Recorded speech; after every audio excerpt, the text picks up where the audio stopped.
in the nighttime. Trap nigga with the chickens like. Hello guys, I'm glad that you're back again.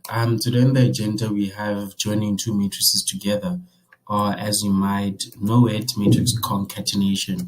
So when you're doing about this, there's really two ways to go about it. The first way is that you can join matrices side by side, putting one next to the other. You can join them one below the other. So the first method I'm going to do in this video is side by side. So we're going to have our two matrices. Let's just name this. And then we're going to call a random matrix. Let's start with a 4x4 one. And then in doing this, there's one law that you should abide by. Otherwise, this will not work. And then let's name B.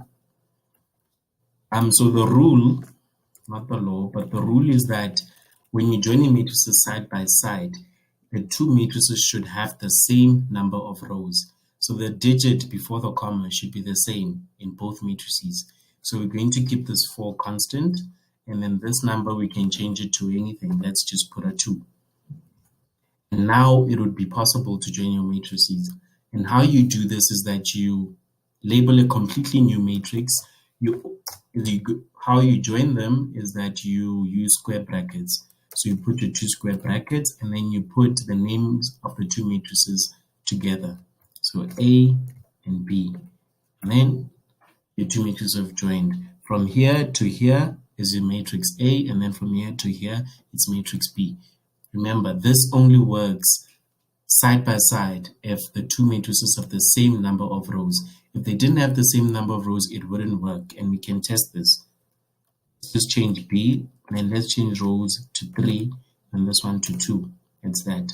Now, when you try joining them, let's see, error. Because there's a mismatch, you see, the dimensions do not match. And then, yes, this is basically it, side by side. In my next video, I'm going to be joining matrices one below the other.